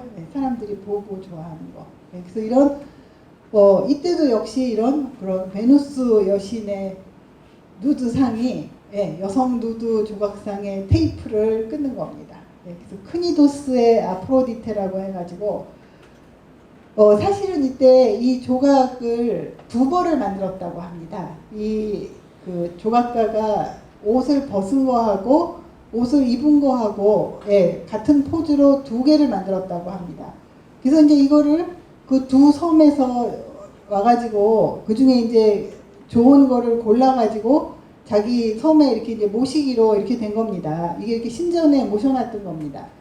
그래서 먼저 온 그 섬에 대표자가 와가지고 뭘 가져갔냐면 옷 입은 거를 가져갔습니다. 그러니까 그때만 해도 옷 벗은 게 좀 생소한 거였고, 이게 좀 점잖지가 못하네. 우리는 옷 입은 거 가져가겠습니다. 그래갖고 먼저 온 사람이 옷 입은 거를 가져갔다고 합니다. 그래서 이 크니도스 섬에서는 할 수 없이 뒤늦게 도착했기 때문에 남은 게 옷 벗은 거밖에 없어가지고 저 옷 벗은 베누스상을 가지고 가가지고 자기 섬에 이제 신전에 이렇게 모셔놓은 겁니다. 그랬더니 요즘 말로 하면은 말하자면 대박이 나가지고 그 주위 섬에서 이 옷 벗은 여신을 보기 위해서 그렇게 사람들이 몰려들었다고 합니다. 이제 이러면서 그런 여성 누드상이 흔해지게 되는 거죠.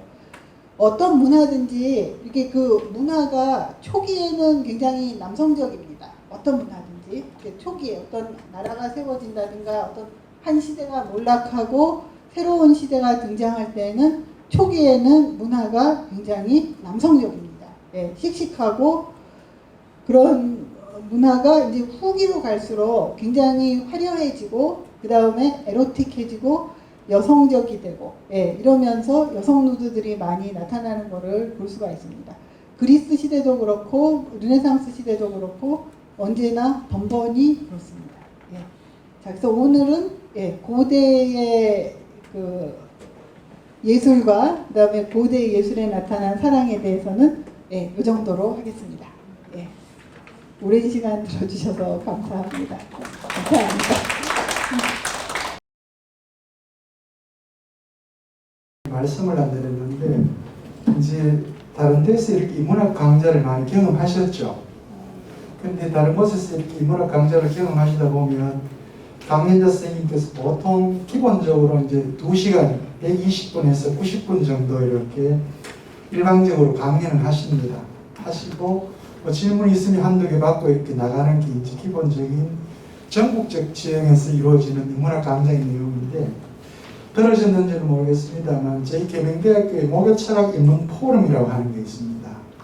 올해로 41년째 우리가 지금 목요철학 인문 포럼을 하고 있는데, 대한민국에서도 유일하고요. 그 역사가 41년 역사가, 그리고 전 세계적으로도 특정 대학의 한 과에서 41년을 인문 강좌를 하는 것이 없습니다.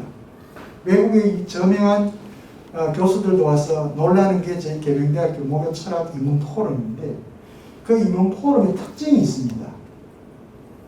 60분 강의를 하시고요. 혹은 강연을 하시고 60분 여러분 플로어에 계시는 분들하고 함께 질문하고 답변하는 토론 시간을 갖습니다. 인문학의 핵심이 거기 있거든요. 그래서 여러분들 일방적으로 강연자 선생님이 갖고 있는 지식이나 정보들을 그냥 이렇게 받는 것이 아니고, 바로 여러분들이 그 강연자의 내용을 들으면서 여러분들의 생각을 정리하시면서 여러분들이 얘기를 또 질문을 통해서 물을 수 있는 시간이 이제 60분이 이렇게 주어집니다. 최대한 그 규칙을 지키려고 저희들이 노력을 하는데요. 제가 이제 그 형식과 내용을 가지고 구미에도 비록 인문도시로 시작을 하지만 구미에서 앞으로 이후에 바로 이 구미 수요 인문 포럼이라고 하는 형식을 통해서 그 내용까지 같이 앞으로 지속적으로 간다면 구미가 자랑할 수 있는 그런 인문학 강좌를 만들 수 있겠다 해서 제가 이제 저희 목요철학 인문 포럼을 다른 방식으로 변주를 시켜서 구미 수요 인문 포럼 이렇게 표현을 했습니다. 그래서 오늘 첫날이어서 그 형식대로 이렇게 지금 가는 것은 조금 무리인 것 같고요. 그래서 2회차부터는 우리 이미애 교수님하고 얘기를 해서 그 형식을 취할 수 있도록 최대한 노력을 한번 해보겠습니다. 그럼에도 불구하고 오늘 한 15분 정도에서 20분 정도 그런 여러분들 질문 시간을 한번 갖도록 했으면 좋겠는데, 사실 이 그림을 가지고 예술을 가지고 이렇게 한 시대 얼마나 긴 시간입니까? 여기서는 또 기원전이고요. 우리가 상상할 수 없는 여러분들이 살고 있는 대한민국 그 전 역사를 한번 생각해 보시면 됩니다. 기원전 5세기 한반도에 뭐가 있었을까? 여러분들 아마 뭐 고조선 뭐 이렇게 얘기할 거고 단군 신화 이렇게 상상을 하실 텐데, 사실은 우리는 그 역사가 서술로 안 돼 있잖아요. 그죠? 역사가 지금 기록으로 남아 있는 게 없습니다. 이게 가장 이제, 그래서 뭐 최근에 새로운 위조 역사의 3단 곡이라든지 이런 것들이 많이 떠들고 있긴 합니다만, 팩트가 없기 때문에 그걸 우리가 역사로 갈 수 없는데, 이미 그리스 같은 경우는 이게 다 기록으로 지금 남아있는 역사고요. 뭐 다 아시겠지만 진화 생물학에서 이야기할 때 우리 지금 인간과 같은 이 호모 사피엔스가 지구상에 등장한 게 겨우 20만 년밖에 안 됐답니다. 이 지구 45억 년 역사에 20만 년밖에 안 된 게 지금 우리 인간 모습이에요. 지금 오늘 이야기하는 게 바로 우리 인간 모습을 이야기하는 겁니다. 20만 년밖에 안 된 게 지금 우리 인간 모습을 이야기하는 겁니다. 20만 년밖에 안 된 게 지금 우리 인간 모습을 이야기하는 겁니다. 20만 년밖에 안 된 게 지금 우리 인간 모습을 이야기하는 겁니다. 20만 년 중에서도 19만 년을 수렵 채집 활동하면서 돌아다닌 거예요. 한 군데도 정주하지 않고 여기저기 떠돌면서 그 수렵 채집하는 기간 동안 지금 여러분이 알고 있는 중동지역은 사막이 된 거예요. 그렇게 떠돌면서 다 수렵하고 채집하는 그 과정에서 겨우 저희들이 지금 아프리카에, 유럽에, 중동에 이렇게 문명국가를 형성한 건 만년입니다. 만년. 20만 년 중에 19만 년 그래 떠들고 만년. 지금 우리가 2021년이잖아요. 그러니까 2021년을 기준으로 만년 한번 해보세요. 그러면 뭐 한 7,979년? 그럼 기원전 올라가는 거죠. 11세기, 12세기까지 올라가는 거예요. 메소포타미아 문명이 있고 바빌로니아 문명이 다 있는 거예요. 그거는 역사 속에 있는 겁니다. 우리하고 똑같은 인간이 그 시기에 만년 전에 그렇게 정주에 살았던 그 안에서 가장 구체적인 역사가 바로 이 그리스 시대입니다. 그런데 한번 생각을 해보세요. 21세기 살고 있는 여러분한테 지금 우리 이미혜 교수님께서 말씀하신 그 그리스 시대를 한번 보십시오. 지금 여기 남성, 여성이 다 계시는데 그때 여성들의 모습을 한번 생각을 해보십시오. 우리 오늘 이미혜 선생님 재화라는 표현을 썼죠. 그죠? 여성에 대해서 재화라고 썼습니다. 물건입니다. 물건. 도덕적 가치를 가진 인격적 존재가 아니에요. 그냥 물건입니다. 물건. 교환하고 사고 팔 수 있는. 그게 여성의 모습이었어요. 이 시대에. 겨우 자유를 가지고 있다라고 한 아까 아테네 있는데 그 아테네 우리 이미혜 교수님이 소개하신 그 아테네는 당시 그리스에서 가장 번성했던 시기의 아테네 모습입니다. 소위 민주주의라고 하는 것이 이루어졌던 그 아테네. 그 아테네 외에도 1000개가 넘는 폴리스, 도시국가가 그 유럽 지중해에 다 있었죠. 그죠? 그 중에 대표적인 아테네를 이제 얘기를 합니다. 오늘 그 신화의 근거가 된 호메로스의 일리아드 오디세이 안에 있는 작품들. 이 나중에 르네상스 시기에는 어떻게 그림으로 이렇게 나왔는지 우리가 그림만 보면 모르잖아요. 그죠? 신화를 알면 그 그림 속에서 우리한테 뭘 이야기하려고 하는지 알 수가 있는데 신화를 모르면 그 그림이 뭘 의미하는지 그래서 그 그림을 통해서 우리는 그리스를 이렇게 한번 들여다봤습니다. 그 안에 벌써 정치, 경제, 사회, 문화 모든 부분들이 다 함축되어 있죠. 바로 그것들의 중심이 인간이었어요. 이 문학이 바로 거기에 있는 겁니다. 문학. 거기에서 문학이 등장하고 철학이 나오고 역사가 나오고 예술이 나오고 다 나온 거예요. 종교가 나오고 과학도 나오고 따로 별게 아니고요.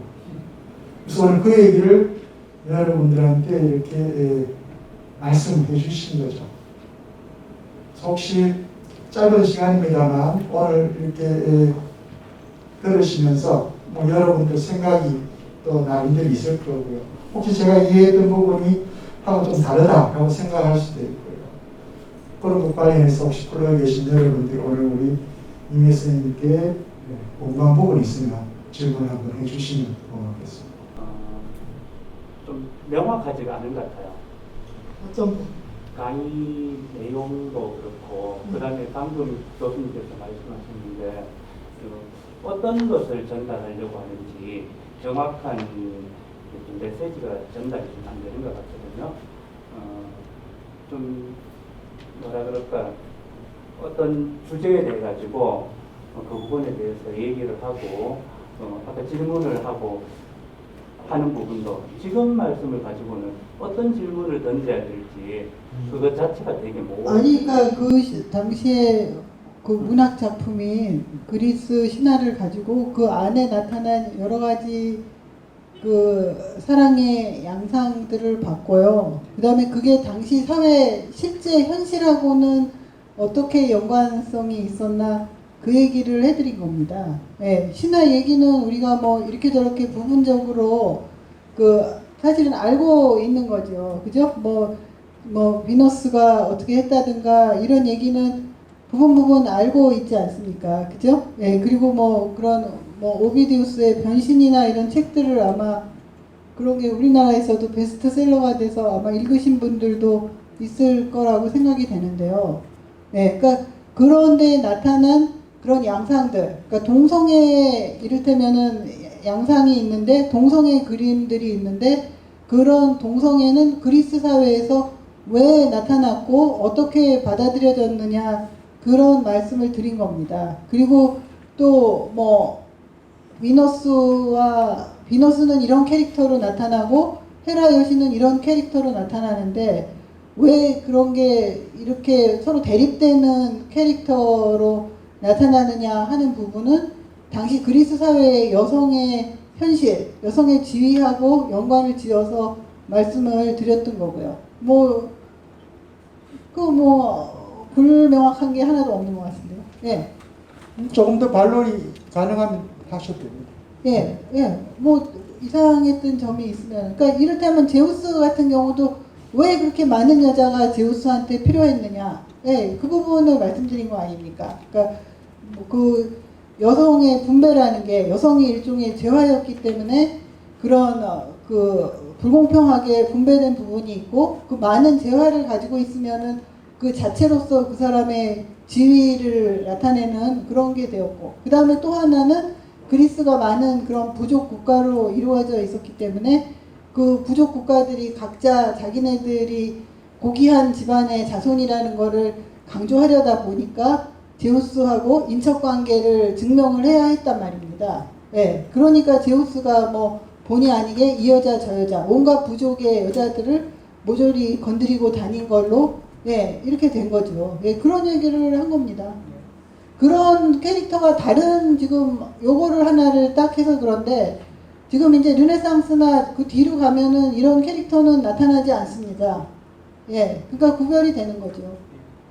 지금 부분이 조금 더 명확한 것 같고요.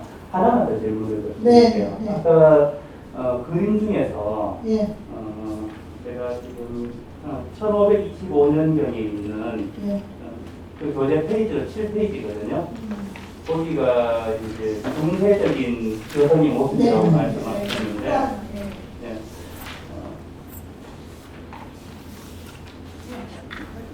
예, 요 부분이 1525년이고, 그 앞에 있는 보디첼리의 베니스 탄산 1485년이거든요. 그거는 그 르네상스 문화가 시차가 있습니다. 그러니까 이 크라나우가 살던 데는 지금 북부에 오늘날로 따지면은 이런 독일 지역의 드레스덴 이쪽 지방에 살았던 거고요.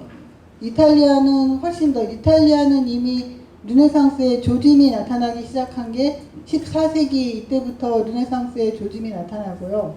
예, 북쪽이 차이가 있습니다. 그래서 같은 동시대이기는 하지만은 북쪽이 그런 그 중세 문화의 성격이 아직도 더 오래 남아 있습니다. 이미 16세기에는 뭐 이탈리아는 르네상스 전성기가 이미 지나가지고 예, 이제 완전히 활짝 핀 다음에 거의 뭐 세태기가 마네리즘으로 말락할 이런 시대인데 북구는 이제 그때서야 예, 르네상스 문화가 나타나는 겁니다. 그러니까 그 지역별로 시차가 있습니다. 예.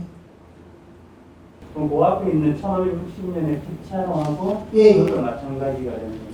예, 티치아노는 그 베네치아 사람인데요. 그러니까 그때가 되면은 이제 이미 르네상스 전성기가 지나서 르네상스 후기 정도에 속한 사람이 됩니다. 그게 지역에 따라 약간 다르고요. 예, 그 다음에 장르에 따라서도 약간 차이가 있습니다.